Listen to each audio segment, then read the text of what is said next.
الحمد للہ رب العالمین والصلاة والسلام علی رسولہ الکریم اما بعد فاعوذ باللہ من الشیطان الرجیم بسم اللہ الرحمن الرحیم وَأَنْ أَقِیمُوا الصَّلَاةَ وَاتَّقُوهُ وَهُوَ الَّذِی إِلَیْهِ تُحْشَرُونَ صدق اللہ العظیم۔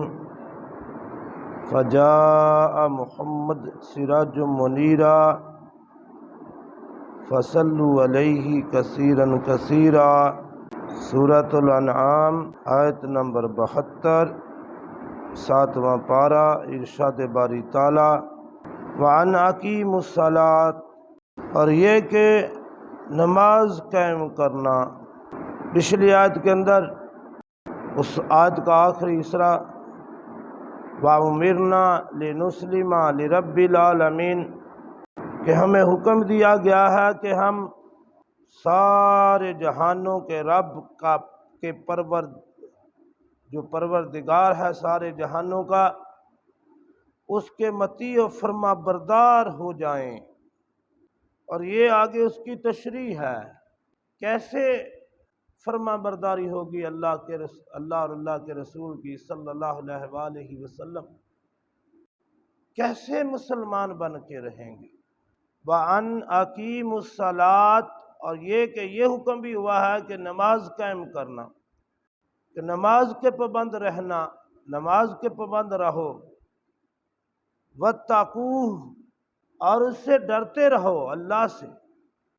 اسلام کے بعد، لا الہ الا اللہ کے بعد دوسرا رکن ہے اسلام کا نماز، اور اس کی بڑی تاکید آئی ہے قرآن پاک میں، اور نبی اکرم صلی اللہ علیہ وآلہ وسلم نے نماز کا بڑا اہتمام کیا ہے۔ وَأَقِیمُوا الصَّلَاةَ، دیکھیں جب بچہ پیدا ہوتا ہے تو سنت طریقہ یہ ہے کہ بچے کے ایک کان میں یعنی دائیں کان میں آذان کہی جائے، اور آذان کیا ہے؟ یہ نماز کی طرف بلاوا ہے۔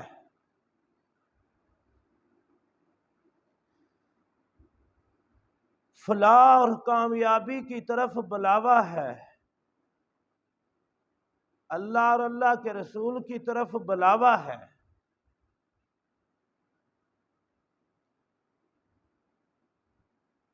تو دائیں کان میں آذان کہی جائے اور پھر بائیں کان میں اقامت کہی جائے۔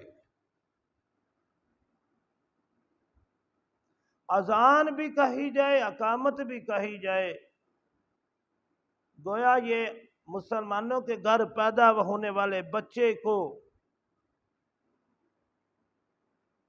یہ پیغام دیا جا رہا ہے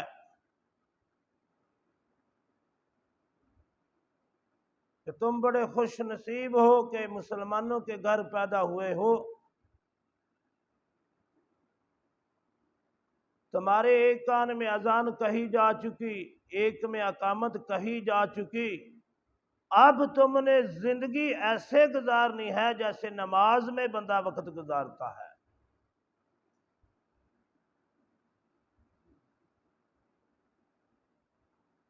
میری سمجھ میں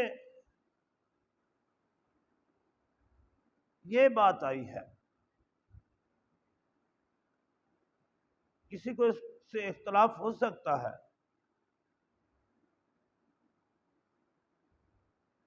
لیکن جب میں نے اس پر غور و فکر کیا تو میری سمجھ میں یہی بات آئی ہے کہ جس طرح نماز میں بندہ ایک ایک حرکت، ایک ایک کام اس انداز سے کرتا ہے جس طرح اللہ اور اللہ کے رسول نے کرنے کا حکم دیا ہے۔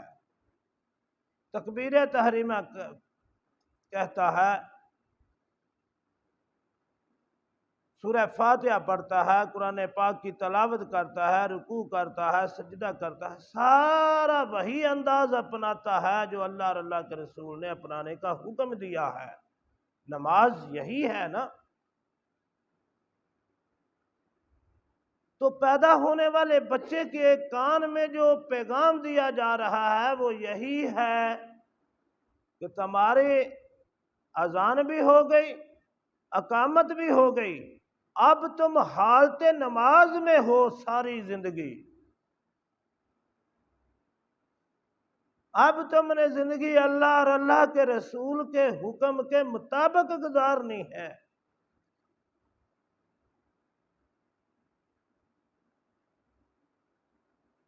یہ ہے نماز۔ اور اسی لیے میں کہا کرتا ہوں کہ نمازی صرف مسجد کے اندر ہی نمازی نہیں، اسے مسجد کے باہر بھی نمازی بن کے رہنا ہوگا۔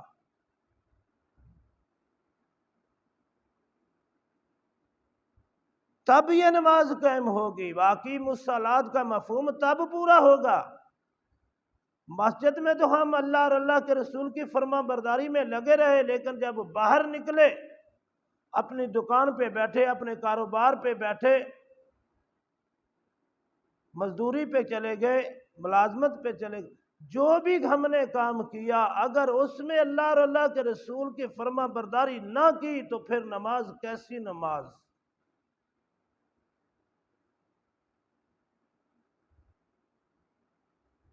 پھر تو دوگلا پن ہو گیا۔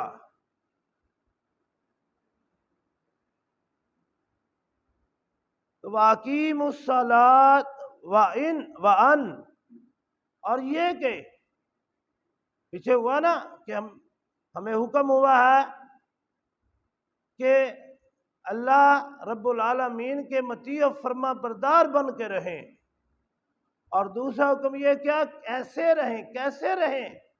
وَأَنْ أَقِیمُوا الصَّلَاةَ، اور یہ کہ نماز قائم کرتے رہیں، نماز قائم کریں۔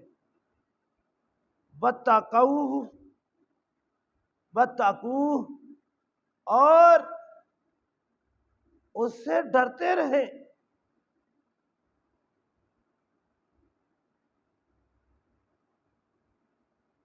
ایک بہت بڑا دھوکہ جو انسان کو دیا جاتا ہے، جب وہ مسلمان بھی ہوتا ہے، نماز بھی پڑھتا ہے، بڑے نیک عمل بھی کرتا ہے، سارا کچھ کرتا ہے، پھر شیطان اسے یہ دھوکہ دیتا ہے کہ تم تو بہت نیکوکار ہو، بہت بڑے ہو۔ انسان بندہ یہ سمجھنا شروع کر دیتا ہے کہ میں بھی کوئی چیز ہوں، میں تو بہت نیکوکار ہوں، میں نے بڑے حج کیے، بڑی نمازیں پڑھی، بڑے ذکر کیے، بڑی تلاوت کی، بڑی تقریریں کی۔ یہ ساری چیزیں اس کے دل میں ایک تکبر سا پیدا کر دیتی ہیں۔ اللہ نے فرمایا نہ، وَاتَّقُوهُ، مجھ سے ڈرتے رہنا ہے۔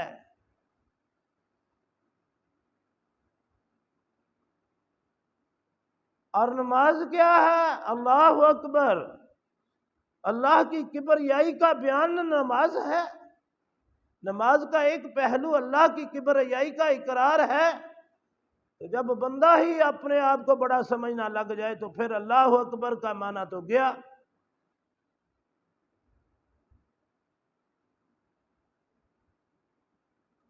پھر اللہ اکبر کدھر گیا؟ بندہ خود بڑا بن گیا تو پھر سارا کچھ کرنے کے بعد بھی اللہ سے ڈرتے رہنا ہے۔ وَاتَّقُوهُ، اللہ۔ اور پھر دوسری بات جو اللہ نے وَهُوَ الَّذِی، اور وہی ذات ہے، اِلَیْہِ تُحْشَرُونَ، جس کی طرف تم نے لوٹ کر جانا ہے اور اس کے سامنے جمع کیا جانا ہے۔ تم سب اس کے سامنے روبرو کھڑے کیے جاؤ گے، تحشرون، جمع کیے جاؤ گے، اور پھر تمہارا حساب کتاب سارا ہونا ہے۔ یہ زندگی یوں ہی جو گزر گئی ہے، ایسے ہی نہیں بس کہ بس، بلکہ اس کے ایک ایک لمحے کا، ایک ایک گھڑی کا حساب دینا ہوگا۔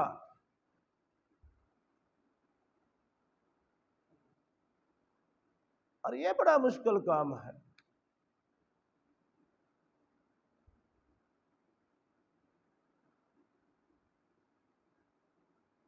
جو حساب میں لگ جاتے ہیں، حساب کتاب کی فکر میں لگ جاتے ہیں کہ میں نے اللہ کے سامنے روبرو کھڑے ہونا ہے اور پھر حساب دینا ہے۔ اچھا، نماز کی بات پیچھے چل رہی ہے، ایک اور اس میں جو چیز سمجھنے والی ہے، نماز کیا ہے؟ نماز میں کیا ہے؟ بندہ یہ تصور کرے کہ میں اللہ کے روبرو کھڑا ہوں۔ نماز کا ایک پہلو ہے، نماز کی ایک حقیقت یہ بھی ہے، ان تعبد اللہ کانک تراہ فإن لم تکن تراہ فإنہ یراک، او کما قال رسول اللہ صلی اللہ علیہ وآلہ وسلم، کہ نماز عبادت اس طرح کرو کہ گویا کہ تم اللہ کو دیکھ رہے ہو۔ اگر یہ حالت نہیں تو پھر تمہارا اللہ تو تمہیں دیکھ رہا ہے۔ تم یہ تو تصور کرو کہ میں اللہ کے سامنے کھڑا ہوں۔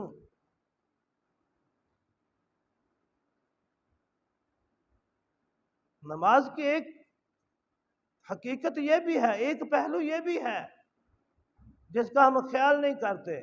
اس لیے میں کہا کرتا ہوں کہ جب تم نماز کی نیت باندھو اور کھڑے ہو تو کم از کم ایک دفعہ تو خیال کرو کہ میں اپنے اللہ کے سامنے کھڑا ہو گیا ہوں۔ ویسے تو ہم اس کے سامنے ہر وقت اس کے سامنے ہیں، وہ ہر وقت ہمیں دیکھ رہا ہے، لیکن جب ہم بار بار نماز میں یہ خیال کریں گے کہ میں اللہ کے روبرو کھڑا ہوں، تو پھر اللہ سے حیا آنا شروع ہو جائے گی۔ پھر اس دن کی فکر بھی لگ جائے گی جب آمنے سامنے اللہ کے ہوں گے اور اللہ کے سامنے سب انسانوں کو جمع کیا جائے گا اور پھر ایک ایک کیے ہوئے کا حساب دینا ہوگا۔